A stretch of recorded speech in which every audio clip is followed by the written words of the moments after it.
Yes, welcome back once again.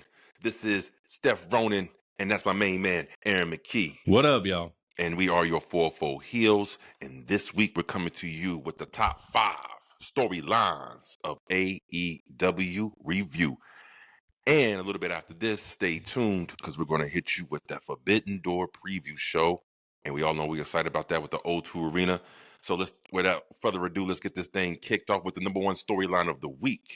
I will give to you the Toni Storm promo on Collision with Athena. A lot of backlash, bro. Okay, so matter of fact, give me the backlash. What are they saying about this? So they said Athena's promo was trash city, bro. And I was like, what? oh, but and this is before I even watched it. So I'm like, man, I got to check this out. Is it really that?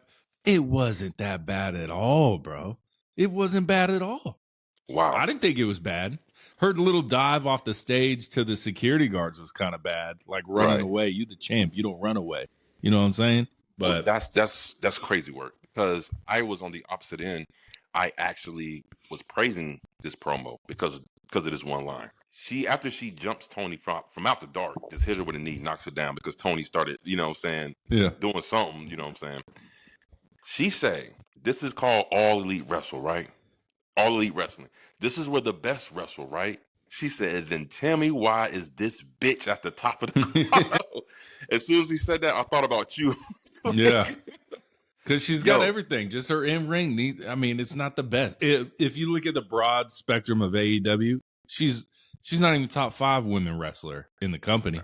Well, she's storyteller. Storyteller, she's number 1. Right. By far. It's not even close. Right. But just to go in the ring. Yeah. She ain't it. Like, she ain't top 5. I say top 10. Yeah, top 10. Yeah, for sure. 10. Maybe number 6, to be honest with you, because she's actually good. I just think that her character, Toni Storm, the timeless Toni Storm, doesn't call for her to pull out all her technical aspects that she can pull out in the ring like she normally does. Yeah. So, well, since people said that promo was trash, I guess they don't know what they're watching. Like I said, I praised the promo. That was the line of the night. I mean, I like it when they reminisce and bring up something that's real and then blur it into with the storyline. And then the reason why I thought about you, because you always say Toni is not the best in ring compared to other women in AEW. So that's why I said, damn, she's pointing out like literally what no one else has ever said to her. Even Mercedes Moné on the mic. She said, if this is All Elite Wrestling, this is what the best wrestling, then why is this bitch at the top of the card? I loved it. I loved it, man. Yeah. And Athena, I think she is the most underrated talent in the AEW women's upper division by far. Yeah. She's undefeated in ROH, right? She's undefeated. She's about to be the longest undefeated women's champion in ROH history.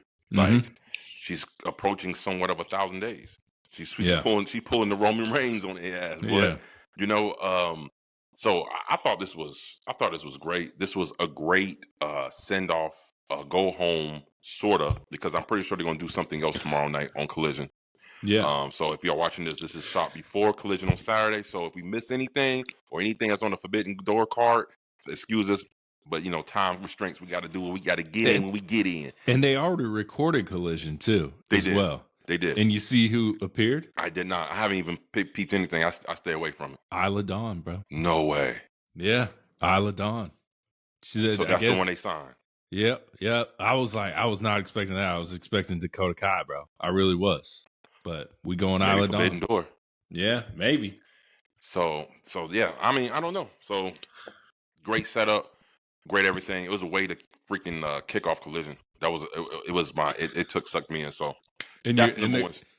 Tony's girl return, bro. Oh yeah. Mir Shirakawa. Shirakawa, she came back. She came back. She was jingling, bro. She came back just full of spirit. I mean, whatever injury she had, it's completely went away now. So I'm glad to see her back. I'm pretty sure Toni got a lot of things lined up for her. You know, and it was a good match on Dynamite between Toni, Mira, and Mercedes Moné and Athena. It was a good match. It was a good match overall on Dynamite. You're talking about the just a tag match. Wisner. Oh, Wisner. Yeah, that's right. It wasn't. Wisner, whatever. And Toni versus Mercedes Moné. That's right. My bad, y'all. Kill me. No, that's all right. Hey, don't worry about it, man. They be all right. Shit. Alex Windsor. Yeah. They ain't know either. All right. So with that being said, we're gonna go into the number 2 storyline of the week. And this was a big surprise for me. I had no idea that this man was gonna come out, but I should have known. Bryan Danielson kicks off the show of Dynamite, runs out there. I was like, and he said, look, the first thing I thought was the E, because he said, wasn't it just WrestleMania weekend or All In weekend when he said the E sent him a text, said, hey, no more of this. He can't say yes. There, he starts going like this.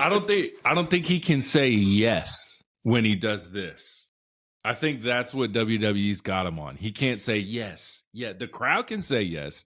He can do this, but he can't do this and say yes at the same time. Oh, Bryan Danielson. That's what it is. Yeah. That's some petty ass shit, WWE. That's some y'all know that was his, man.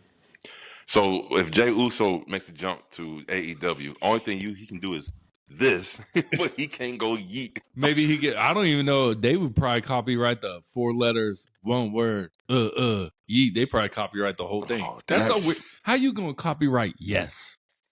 Everyone uses it. You know what I'm saying? That's like copyrighting no. It's yes with this, you know? That's what he should say. No. Did they copyright the no? Because, you know, he had the no chant. Like, it was like, no. Did they copyright that? WWE copyrights everything, bro. WWE copyrights WWE. Yeah. Just to make sure nothing is slipped through the cracks. Yeah. But Bryan Danielson, though, that was good shit seeing him. Come down on commentary. I mean, the crowd was going bananas. Let's point out one of the great things about this show. Great show from Glasgow, Scotland. Sold out. I mean, people was packed to the ceilings, bro. They said that arenas, they had about 17,000 people in there. Oh, nice. That's bananas. Yeah. That's a PLE type of number right there, you know? They about to have 18 in the 02, right? Wait, 19 right now. 19? Stands at 19. So great stuff from AEW. So Bryan Danielson, he comes out, kick off the show. You can call him Daniel Bryan, bro. You can call him Daniel Bryan if you want. So used to it, right? It's so hard. They flip-flop the names. Shit. It's so hard. But then guess who comes right after him? My boy, our boy, the Billy Goat. The Billy Goat. Will Ospreay comes out there with the clean green soccer jersey called the Billy Goat. He comes out there. I mean, anybody who says Will Ospreay isn't good on the mic, you're fucking sleeping, bro. Like, how you cannot say that? He has natural charisma. I know maybe he may be a little bit hard to understand at times because of his thick accent, but I mean, shit, I understand what he's saying. You know what I'm saying? But great promo.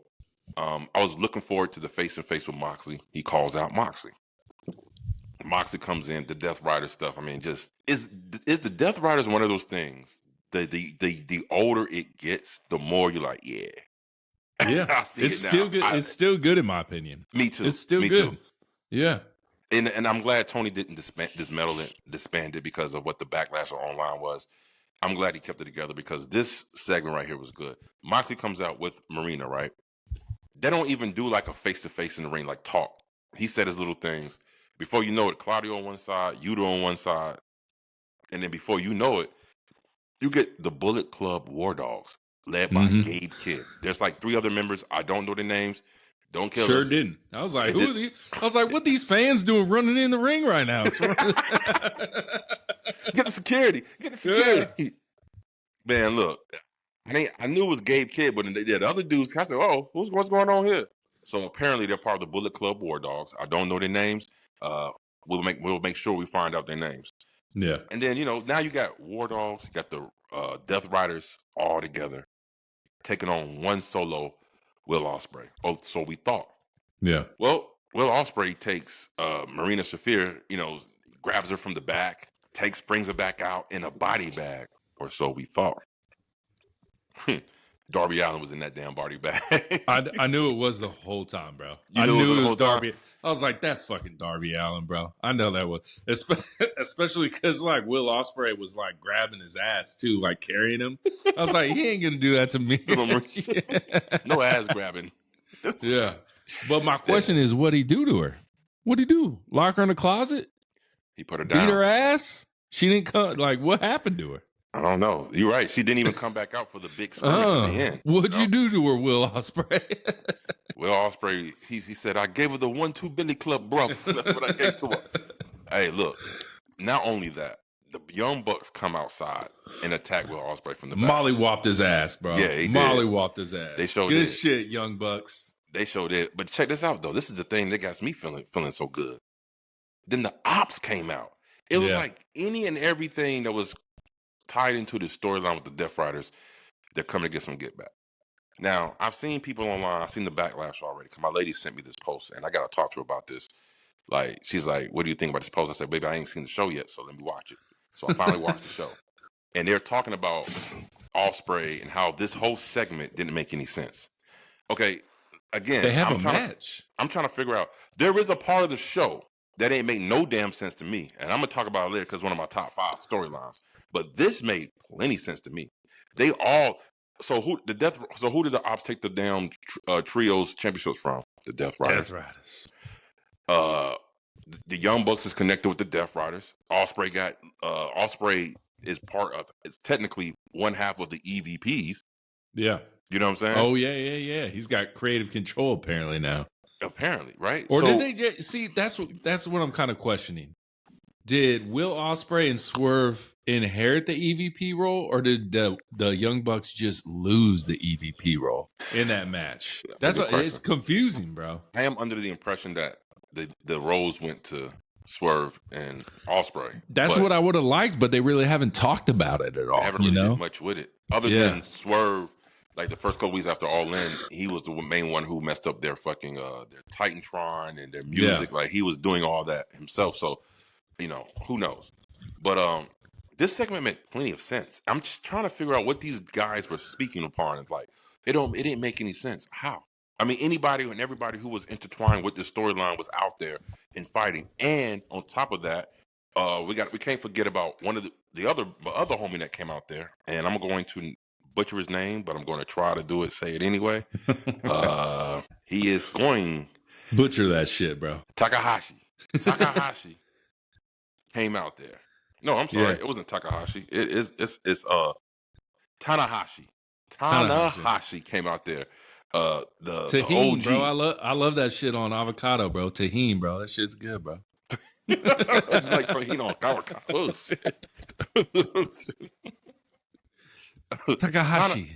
Tanahashi. He is seeing him come in. I don't know, man. He's kind of out of shape, bro. It's not even out of shape. I feel like one of his legs don't really properly work. Yeah, like the way he walks to the ring and how his back is. I feel like, man, like why is he still wrestling? He's obviously in some kind of pain or something. And he's still doing moonsaults and everything. People are like, New Japan is dying, but then I see this guy come out and they're like, this is the pride of New Japan. I'm like, that's why it's dying, guys. It's not because of AEW. It's because you got this guy being the pride of New Japan, bro. He old, crazy. Bro. Yeah, look, I'm gonna tell you like this. I haven't really know much about him again, but I know the only thing I know about him is since he came into AEW. But man, I mean, my man looked kind of stiff, kind of slow. Like it just something ain't flowing over there, bro. You know what I'm saying?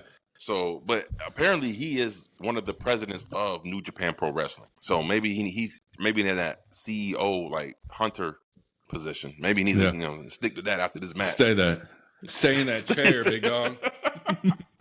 Don't come out no more. But yeah, man. But no, I thought this was a great scrimmage. Again, another great send to the AKA lights out steel cage match, unsanctioned by AEW. So anything can happen. I'm real glad that they keep harping on Will Ospreay's neck injury. I know you said a couple of weeks ago on the pod, you actually said, so his first match back from his neck injury is going to be lights out steel cage match. Well, they keep alluding to it, like he don't even know what's going to happen to him after this match. He's got to schedule neck surgery, bro. What are you doing, bro? What are you doing? Yeah, and the internet's like, is it a work? Is it a shoot? And I'm like, bro, if I have to get neck surgery. And I'm Will Ospreay. We all know how Will Ospreay is gonna deliver in this match and do some crazy shit. That's your neck, bro. Your career could be over, son. You know what I'm saying? If it's real, is it real? I don't know. Yeah, like I said, I don't. In my opinion, I think it's a work. I think he just took some time off because he's been traveling a lot for like the build up to All In. He lives in England, so I think this is his way of just posting up. I think Tony Khan said, "Hey, after All In, you can stay at home. Our next pay-per-views is going to be in your home country, 10 minutes down the street from your house. So just stay home until that time comes. So we're But going to now keep he's working still on this doing dynamites though, bro. I mean, now he is, bro. I'm not doing that flying, bro. I can't. Shout out to him. People always say, and I think I've mentioned this on the pod before, that he was scared of the grind. He's doing a self-imposed grind, bro. Yeah. He's doing fucking 13-hour flights every week back and forth, bro. I'm not doing that. A 2-hour flight to New Jersey be killing me, bro. So I can only imagine 13 hours across the pond. Like I'm just, and the dude's that's still producing. He ain't jet lagged at all. You know what I'm saying? I can see it right now when it's all said and done. Will Ospreay will be on my Mount Rushmore for so many different reasons. Like, and it's like because I have never seen anybody who performed at that high level and maintain that shit for a long period of time. Like he's still relatively young too. Yeah, he is. I think he's in his early 30s, so he's still got a lot more years to go, man. But he is very much one of the leaders of this new school era of wrestling, pro wrestling. You know, would you say? Yeah. Do we ever see Will Ospreay in a WWE ring? At this point, it's hard to say because he's very gung-ho for AEW. Yeah. He's very gung-ho for AEW. And I think AEW, the reason why he went with AEW is because the leniency of his travel and him being home with his family. I think WWE ain't going to play that shit. But WWE going to be like, nah, you got to move. We're going to be on the road. You can't do this. You know what I'm saying? Or maybe it might be a change. Maybe Trips might make an exception to him. Might say, hey, they did it for you. We'll do it for you. You know what I'm saying? Who knows? I mean, it's a different ball game in WWE. This ain't the same Vince McMahon regime when it's stick to the books. You know what I'm saying? So who knows? I mean, I don't know. That's a good question though. Would I want to see him in the dub? Hell nah, bro. I don't want to see him in the dub. I would love to see WWE crowd when this man comes out at a Royal Rumble debut, and then all of a sudden they're like, Ospreay. I could be like, hey, I thought y'all didn't watch. Right. That him and MJF, right, too, right? They're going to know all them people, right? Yeah. So this segment was great. I loved it. Great kickoff. I can't wait for the lights out steel cage match unsanctioned. It's going to be a big thing. Forbidden Door. Curious to see what the ring's going to be, bro. I hear people talking about online that I asked you on the podcast. Is it going to be a cage or like more of a Hell in a Cell? Or is it going to be some completely different? I think it's going to be a cage match. With one ring, one cage right by the ropes with 10 people in it? It might be double ring. It might be like a War Games. That'd like be crazy. Setup, you know? Bring back that WWE 3-story motherfucker. No, remember our WCW? That's WCW. That was a WCW 3-story ring. That was after crazy. the movie, bro. They did it in the movie. Rumble? With, Ready to Rumble. And they're like, hey. David Arquette. They said, let's do that bitch in real life. Fuck it. They did, too. And I was like, what? Wasn't going for it, bro. Wasn't going for it. Match was terrible. Horrible. Yeah. Horrible. That was a good movie idea, but not a real life idea. You know what I'm saying? Even for pro wrestling. Let's go into the number 3 storyline of the week, and that is. So, before we go into this, everybody knows about the conflicting reports about the Hurt Syndicate doesn't want to drop the titles to FTR. Well, yeah, you're about to say. Yeah, bro. Go. Well, did Brody King and Bandino, did they throw them in the match to make it a triple threat match for the AEW Tag Team Championships at Forbidden Door just for this purpose? So Hurt Syndicate doesn't eat the pin, but still lose the titles? Yeah, I mean, if it happens that way, there's no way you can argue it. You know what I'm saying? This is what I think. I think all that is a fucking work. And I think when FTR does pin one of the Hurt Syndicate members, because with Bandino and Brody King involved, they're going to be distracted. I'm telling you, they're going to sneak up and do one of these. They're going to win, and they're going to pin Hurt Syndicate, and everybody's going to be like, that was a bunch of loaded bullocks. You know what I mean? Like, that's exactly what it's going to be. I feel like that is a work. So it's like the same thing with the MVP and Speedball, Mike Bailey. It's a fucking work. Like, they did that to show everybody, like, look, there's no problems here. Yeah. AEW locker room has been so quiet that they got to make up something as silly as this. This is minuscule. You know what I mean? So I think the FTR and the Hurt Syndicate, you know, the whole rumors, I think that's a work. So I do see FTR winning these championships. You know what I'm saying? So I'm going to talk more about that on the Forbidden Door preview show. But yeah, so now we have a triple threat match between these three, which is which is pretty good. And I'm just curious how this is all going to play out. So, congratulations to Brody King and Bandito. They just keep rising. They just keep rising, man. I mean, this is the most I've ever seen Brody King win in a span of how many weeks? So, motherfucker was gushing blood too. Oh my God, bro. A little bit too much, man. He was coming. It was raining on his forehead. I don't think I could cut myself, bro. Honestly, he said millions of dollars. Let's go, baby. It doesn't hurt as much as you think it is. You know what I'm saying? It's one of those. Well, I busted up my head in kindergarten, man. This girl said she was gonna kiss me at recess. I said, "No, you're not, bitch." And I was like backing up. She was chasing me. I turned. Bam! Right into a pole, dude. Just gushing. 17 stitches, big dog. The Crimson Mask. Yeah. Damn, bro. That's crazy work, man. Not as crazy as the number 4 storyline. We get a Cope and Christian reunion. All beautiful. It was kind of weird, though. It was a little weird. He's my asshole. And then Christian's like, no, I'm not, bro. I'm not your friend. And then as soon as he said he's my asshole, he looked in the camera like, that didn't come off too good. That ain't sound too good. You know what I'm saying? So that was that. But then, this went exactly how I thought it was going to be. I didn't expect Christian to automatically be this superly overly nice guy, but he's still that prick asshole that he is. So, and the only common bond they have was like, hey, you help me with my patriarch's problem. I'm gonna help you with your FTR problem. This is the scratch my back, I scratch your back type of trade. Okay, that's cool. Well, all of a sudden we get that boy Nick Wayne come up on the screen, and he's doing the Seth Rollins. Mm-hmm. You think it's the Seth Rollins, bro? You think he's faking it?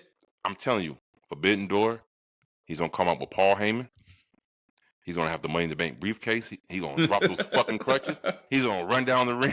But listen, shit out, Christian. No, I think that he's legitimately hurt because what happens next? The return of Kill Switch, aka Luchasaurus, pops up on the screen, and he looks slim. He looks slim and trim and ready to knock somebody out. And he comes in the ring and he does pain. And now my biggest question was answered because I thought like if Kill Switch or Luchasaurus come back, he's on the team with Christian. Should have known he's gonna fucking turn his back on him because he was shitty that fucking Luchasaurus for so long. You changed the man's name, bro. You changed his name. You stole his title. He won the TNT Championship. Christian was wearing it like he won it. Like what? So yeah, that Luchasaurus is back. So Luchasaurus and Kip Sabian versus Cope and Christian at Forbidden Door. That's gonna be good. Now here goes my top. This is my. Hold up. Who's the other person in Kill Switch's promo? The little vignette. People are saying it could be Jungle Boy, Jack Perry. The one that was like they was like doing the needles. It's kind of like the doctor in the Kill Switch promo. Because guess who used to be tag partners? Yeah, the Jungle Express, Jungle Boy, Jack Perry. Could that happen, bro? Is that a possibility? Damn. Is that the return of Jack Perry? And to be honest with you, Jack Perry do have beef with Christian because before Jack Perry was a face, before Jack Perry turned heel, he was a face, and Christian turned on Luchasaurus and Jack Perry, but actually made Luchasaurus come to his side and turn on Jack Perry, Jungle Boy. That's what got him going.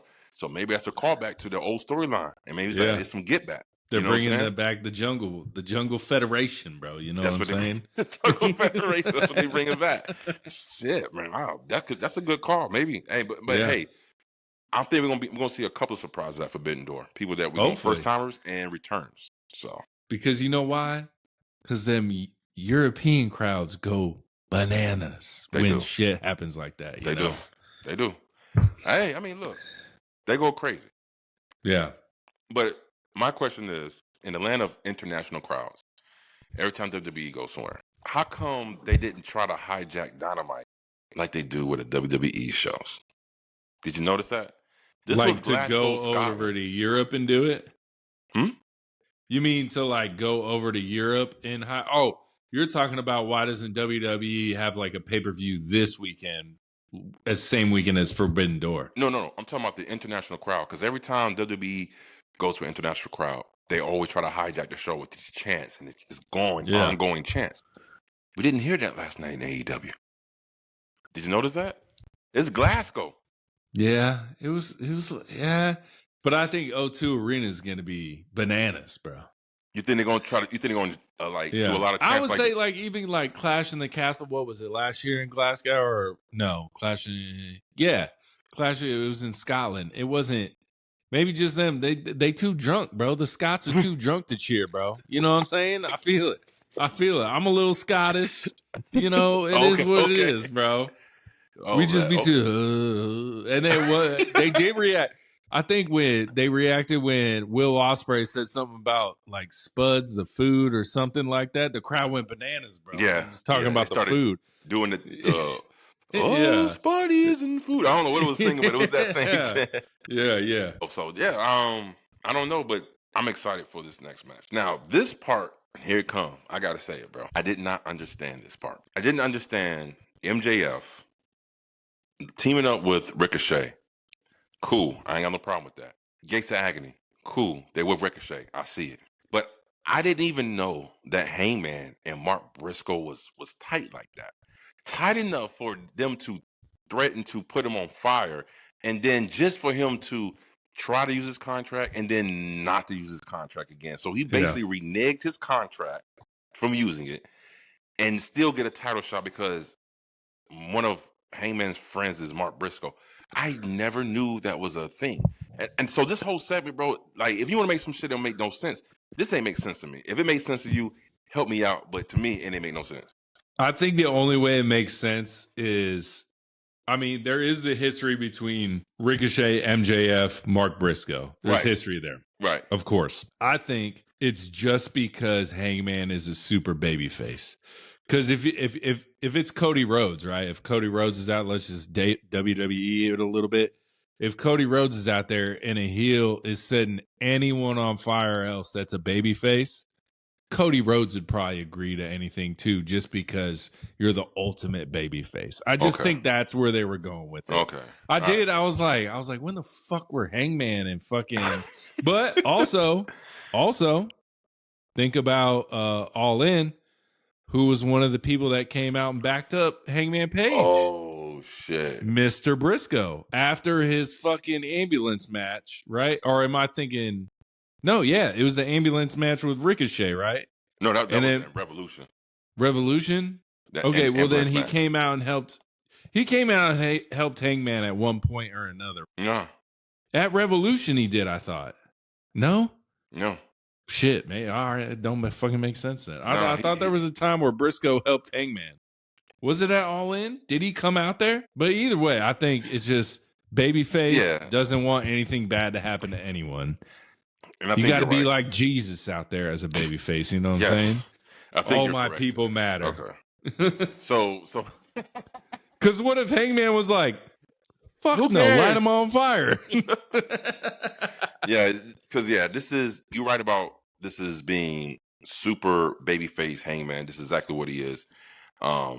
So I just didn't see the correlation between him and Briscoe. I just don't remember them even had any kind of interaction or anything. So that threw me off. That didn't make sense. But I guess it is used that. I mean, did Tony Khan book himself in the corner? Like, I don't know. Or was this all planned out? Like, okay, we're going to fake, like you use your contract, and the next week we're going to pull it back because of this. But you're still going to get your match because of this situation. It's helping my theory, bro. What? Remember my theory? I think it was a couple of weeks ago. I said I would love for Hangman to agree to a match without the contract on the line. Shit. MJF loses the match. Then people, like maybe the Gates of Agony and Ricochet, come out, beat the shit out of Hangman after MJF and Hangman is over because MJF just loses. Beat the fuck out of Hangman. Right after the match ends, MJF cashes in and then beats him right after he takes the loss, bro. I'm telling you, bro. It's setting up just like I said, bro. It is. It's going that way. It looks that way because he reneged the contract, so he still has that contract, but he still has a title shot. So that might work in your favor with that. I mean, or we get it all out. True. They need something for All Out, and I think that would be the match right there for All Out. And I think it will kind of fool people because I think Hangman is going to handle business at Forbidden Door, but All Out, that's going to be up in the air. So you need something big for All Out. You do, and I'm with you when you said a couple weeks ago.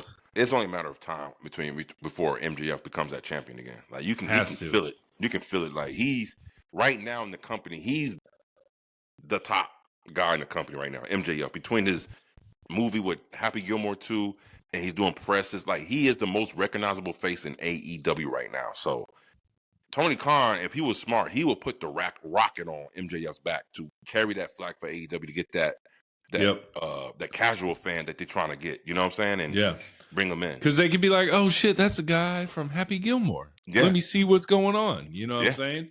Can't as much as Will Ospreay is over with the fans, he's only over with AEW fans. Right, he is. MJF is over with millions of people who watch Happy Gilmore too. You know what I'm saying? Yeah. So I agree. I cold-heartedly agree with you. All right. Match of the week. I'm interested in this one, bro. There was some bangers. Man, there were. And if you want to watch wrestling, guys, if you like pro wrestling, and you compare Raw and SmackDown and Collision and Dynamite, it's not even close to in-ring action, which is best, guys. It's not even close, guys. Not even close. Bro, so I couldn't decide this week on Match of the Week. So you have to help me out here. What did you have him? I couldn't decide. Tough, bro. I couldn't decide. I mean, bro. Because I like the FTR and Bandito match. I like that match a lot. That was real good. You know why I hated it. Right. Because of how the time limit ended. Right. So, but that match was banging. Jet Speed versus fucking Mox and Wheeler Yuta. Fucking crazy, bro. Great match. And you know what I'm saying? Is people are like, why is Moxley wrestling this person? Why is Moxley wrestling this person on clip? Because Moxley wants to fucking wrestle every week. That's what he gets paid to do. Yeah. That's what he wants to fucking do. So just get over it. Bro, I mean, he likes to wrestle. Like he likes to get down with the get down. Like he's one of the few pro wrestlers who I know who would always say our sport, the sport. Like he'll reference pro wrestling in that same light because he takes it as a sport. And you could tell, I mean, look at his training, bro. I haven't seen Moxley look this good in years. Like he looks good. He lost a lot of weight. He bulked up in the chest and the arms, and he don't even wear a lot of tape. He looks so regular. He's like a regular average Joe, but the motherfucker can go. You know what I'm saying? He knows pro wrestling more than his little mannerisms, everything. Like John Moxley, he is one of my faves. Like I fuck with Mox. He's good. You know how he comes out with the water bottle every week and then throws it in the crowd? I hear he signs it before he starts walking.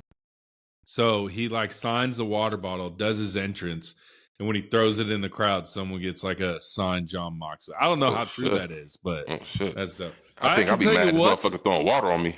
Yeah, I can tell you what's not match of the week is that Nigel McGuinness fucking Daniel Garcia bullshit I watched as the main event. Trash City, bro.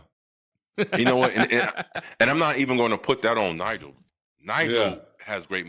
That triple threat match. No, it was a 4-way match, wasn't it? Yeah, 4. Ass City, bro. Yeah, I wasn't feeling that.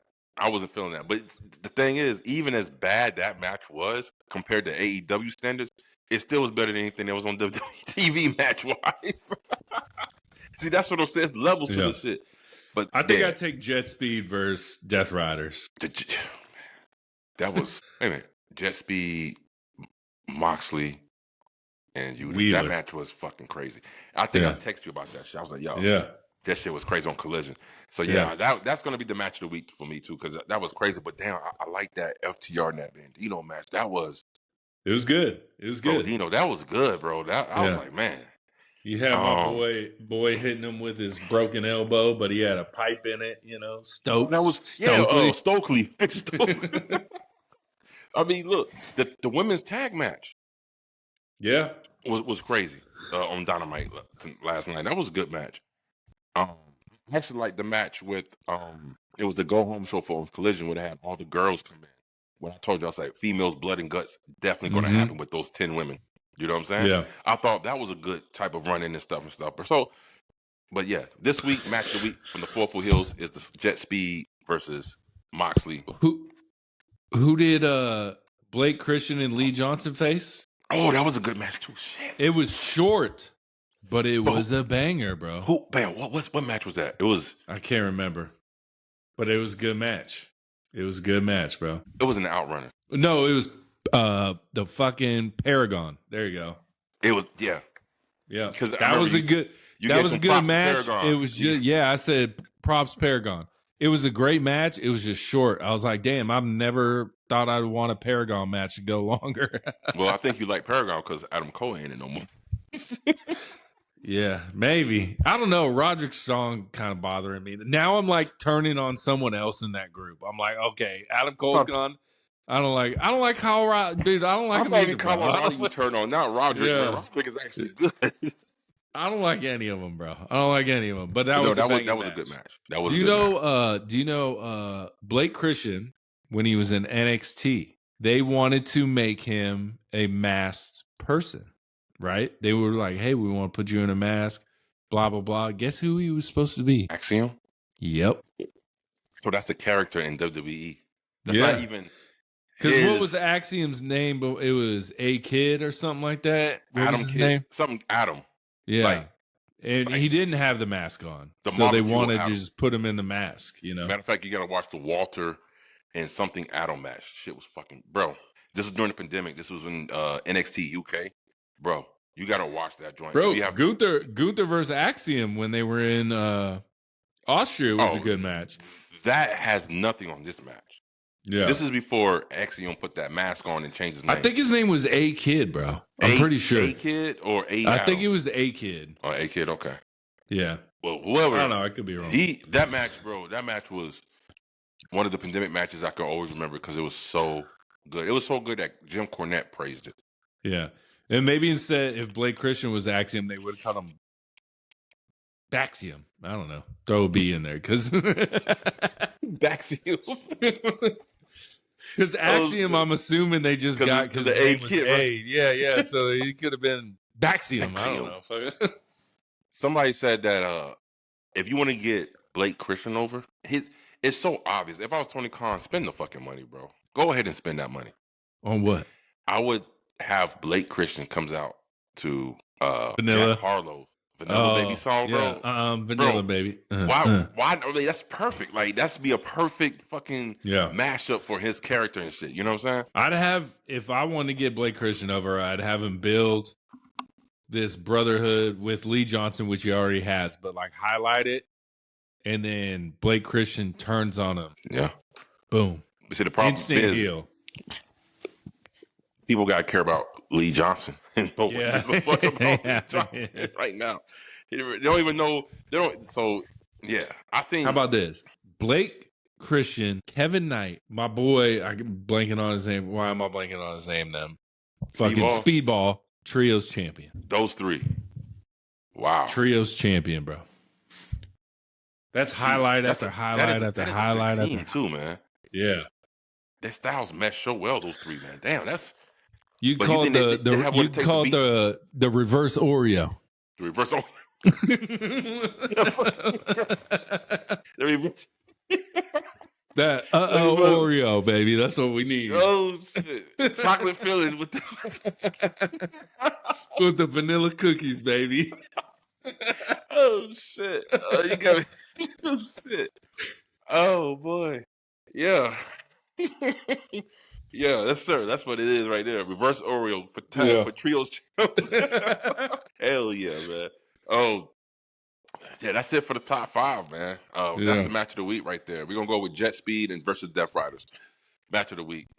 This is Steph Ronin and Aaron McKee signing off. You make sure you try these wonderful Woo energy drinks. Come in different flavors. We have dragon fruit, we have pineapple berry, we got strawberry banana, and we have lemon. They're all great, infused with herbalness of the mushroom.